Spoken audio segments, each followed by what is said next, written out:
விருச்சிக ராசி அன்பர்களுக்கு இந்த மே மாதமானது தரக்கூடிய பலாபலன்கள் என்ன, இதில் விசேஷமான சாதக பலன் என்ன, கவனமாக இருந்து தவிர்க்க வேண்டிய பலன் ஏதாவது இருக்கிறதா, உங்களுக்கான வழிபாடு என்ன, இந்த விருச்சிக ராசியில் இருக்கக்கூடிய ஒவ்வொரு நட்சத்திரக்காரர்களுக்கும் உண்டான ஸ்பெசிஃபிக்கான ஒரு விசேஷ பலன் என்ன, இதெல்லாம் நம்ம பார்க்க போகிறோம்.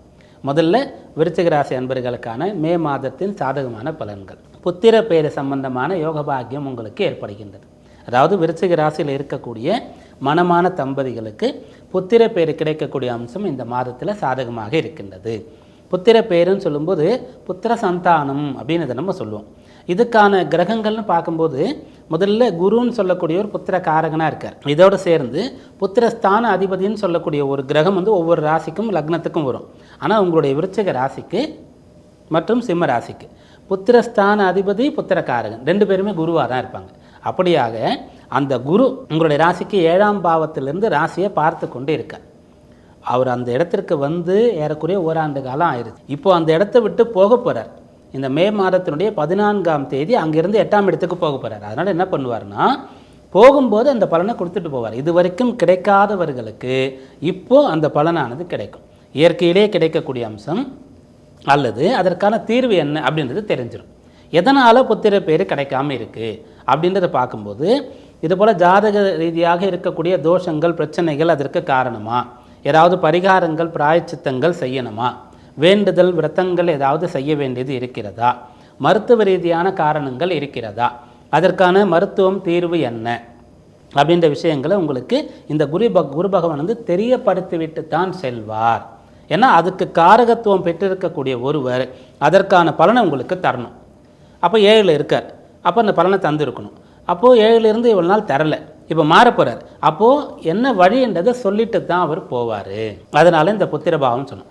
ரெண்டாவது, இந்த மே மாதத்தில் இந்த மீன ராசியில் 4 கிரகங்கள் இருந்து மாதம் தொடங்குகின்றது.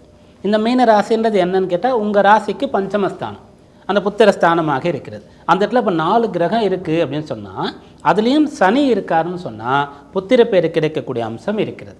அதனால தான் குரு வழியை காட்டிட்டு போவார், சனி அந்த பலனை தருவார். சனி எப்படி புத்திர பெற்ற தருவார்? அவருக்கும் புத்திர பாக்கியத்திற்கும் என்ன காரணம், என்ன சம்பந்தம் அப்படின்னு பார்க்கும்போது நேரடியாக சம்பந்தம் இல்லை. காலபுருஷ தத்துவத்தினுடைய 10 மற்றும் 11ஆம் பாவங்களுக்கு தான் சனி அதிபதியாக வரார். ஆனால் இந்த 10ஆம் இடம் சொல்லக்கூடியது கர்மஸ்தானம். கர்மன்னா உத்தியோகம், தொழில், கடமைகள், ஜீவனம் அதெல்லாம் இருக்குது. இதை தாண்டி கர்மாக்கள் செய்கிறோம் இல்லையா?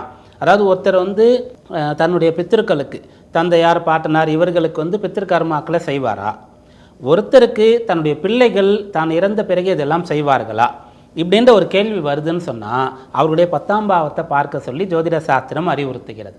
அப்படி காலபுருஷனின் 10ஆம் பாவத்திற்கு சனி அதிபதியாக இருப்பதனால் இவரும் புத்திர பேர் சம்பந்தமான தொடர்பு பெறக்கூடிய ஒரு கிரகம் தான். இது ஒரு பாயிண்ட். ரெண்டாவது, இந்த சனியாகப்பட்டவர் இப்போ இருக்கக்கூடிய இடம் என்ன, மீன ராசியில் சந்திருக்கிறார். அந்த மீன ராசி யாருடையது? குருவுடைய வீடு.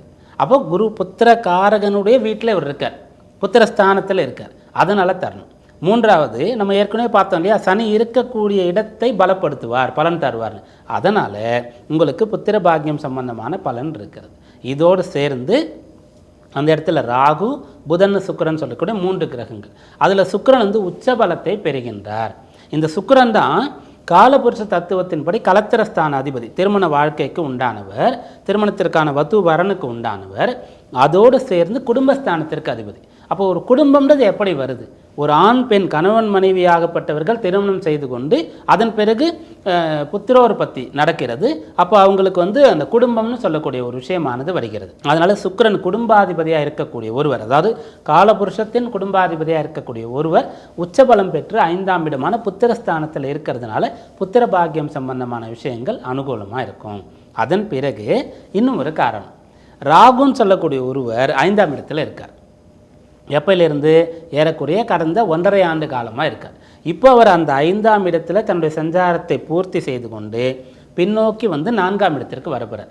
அப்போது அந்த இடத்தை விடுதலை பண்ணுறார், ரிலீஸ் பண்ணுறார். அப்போ ராகுவினால் புத்திர தோஷம் இருந்து, நாகதோஷம் சர்ப்பதோஷம் இருந்து, பூர்வ புண்ணிய சாபம் இருந்து, குரு சண்டால யோகம் இருந்து புத்திர பேர் கிடைக்கலன்னு சொன்னால் அந்த இடத்துலேருந்து அவர் வந்துடுறார் இல்லையா, அப்போ அந்த இடம் ஃப்ரீ ஆகிடுச்சு, புத்திர பேர் கிடைக்கும். இப்படியாக விருச்சிக ராசி அன்பர்களுக்கு இந்த மே மாதத்தில் புத்திர பேர் கிடைக்கிறதுக்கு இவ்வளோ பலன்களை இப்போ நம்ம சொல்லியிருக்கோம். அதனால் நீங்கள் அந்த புத்திர பேர் சம்பந்தமான ஒரு விஷயத்தில் கவலை கொண்டிருக்கீங்க, பயம் கொண்டிருக்கீங்கன்னு சொன்னால் அதை முற்றிலுமாக நீங்கள் விடலாம், இறை வழிபாடு செய்யலாம். அதற்கடுத்து என்ன பலன் கிடைக்கும் அப்படின்னு பார்க்கும்போது, இந்த சுக்கிரன் உச்சம் பெற்று அவரோட புதனும் சேர்ந்து 5ஆம் பாவத்தில் இருக்கிறாங்க இல்லையா, அதனால் பூர்வீக சொத்து சம்பந்தமாக வில்லங்கம் இருக்குது, சொத்து தகராறு, அது கோர்ட்டு கேஸ் அளவுக்கு போயிடுச்சு, அதை நீங்கள் அனுபவிக்க முடியாத நிலை இருக்குதுன்னு சொன்னால் அது இப்போ சரியாகும். பூர்வீக சொத்துக்களை அனுபவிக்கக்கூடிய யோக பாக்கியமானது உங்களுக்கு ஏற்படவிருக்கின்றது. உங்களுடைய பாட்டனார் முப்பாட்டனார் சொத்தை நீங்கள் அனுபவிக்கலாம். அதற்கான அம்சம் இந்த மாதத்தில் இருக்கிறது. இந்த மாதத்திலே அனுபவிச்சுருவீங்களா அப்படின்னு கேட்டால் அதற்கான வழியானது உங்களுக்கு கிடைக்கும். ஒரு சில பேருக்கு பிரச்சனை முடிந்து கைக்கு சொத்தும் கூட வரும். இதை எது உறுதிப்படுத்தும் அப்படின்னு கேட்டால் ஜாதக ரீதியாக நடக்கக்கூடிய தசாபுக்தி. சுய ஜாதகத்தில் 5ஆம் பாவம் எப்படி இருக்கின்றது, சூரியன் எப்படி இருக்கின்றார், குரு எப்படி இருக்கின்றார், இதை வைத்து ஒருவர் தன்னுடைய தந்தையார் பாட்டனார் சம்பாதித்த சொத்துக்களை அனுபவிப்பாரா அப்படின்றத தெரிந்து கொள்ளலாம். தற்காலத்தில் நடக்கக்கூடிய தசாபுக்தி 5, 9 சம்பந்தமான தொடர்பில் இருக்கிறதா அப்படின்னு சொன்னாலும் கூட அவருக்கு கிடைக்கும். சில சமயத்தில் அஷ்டமாதிபதி தசை நடந்தாலும் கூட சொத்துக்கள் கிடைக்கும். அஷ்டமஸ்தானம் சொல்லும்போது அதிர்ஷ்டம் புதையல்னு சொல்லக்கூடிய விஷயங்களை குறிக்குது. அதனால் அதிர்ஷ்டவசமாக அவருக்கு இந்த சொத்தை அனுபவிக்கக்கூடிய பாக்கியம் கிடைக்குது அப்படின்னு கூட எடுத்துக்கலாம். இதில் எப்படி பார்த்தாலும் கூட உங்களுக்கு பூர்வீக சொத்து சம்பந்தமான பிரச்சனையானது தீரப்போகிறது. அந்த சொத்துக்களை அனுபவிக்கக்கூடிய யோக பாக்கியமானது உங்களுக்கு ஏற்படுகின்றது. இதெல்லாம் இந்த மாதத்தில் கிடைக்கிற பலன். இதை தாண்டி வேறு என்ன இருக்குது அப்படின்னு கேட்டால், நீங்கள் இப்போ பங்கு சந்தையில் இருக்கிறீங்க அப்படின்னு சொன்னால் யூகித்து இதான் நமக்கு நடக்கும் அப்படின்றத தெரிந்து அதன் மூலமாக ஒரு பலன் பெறக்கூடிய விஷயம்.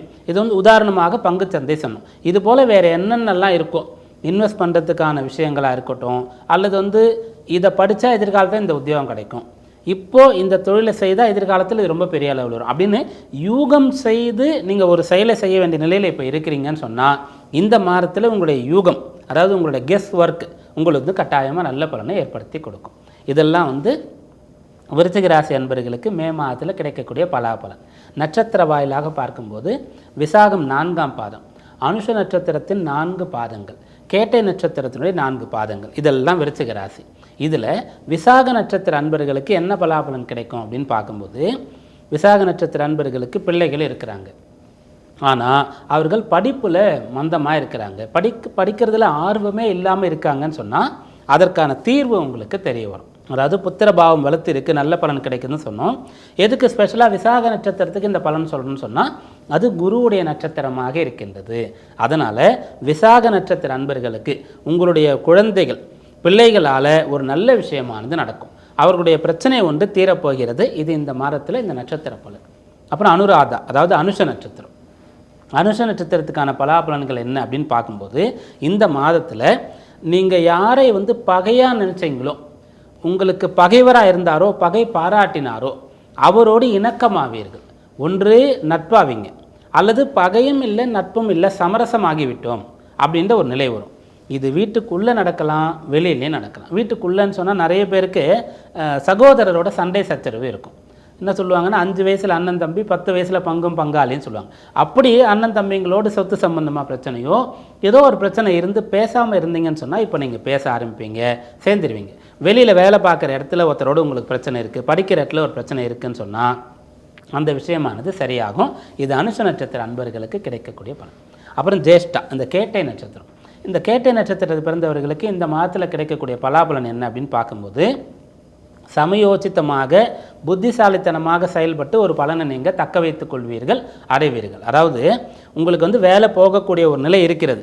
அதாவது கம்பெனியில் இந்த லே ஆஃப்லாம் சொல்கிறாங்கல்ல, வேலை எடுக்க போகிறாங்கன்னு சொல்லும்போது அந்த லிஸ்ட்டில் உங்களுடைய பெயர் அடிபடுகிறது என்று சொல்லக்கூடிய நிலையில் என்ன செஞ்சால் வேலை போகாது அப்படின்னு சொல்லி ஏதோ ஒன்றை செய்து வேலையை தக்க வைத்துக் கொள்வீங்க.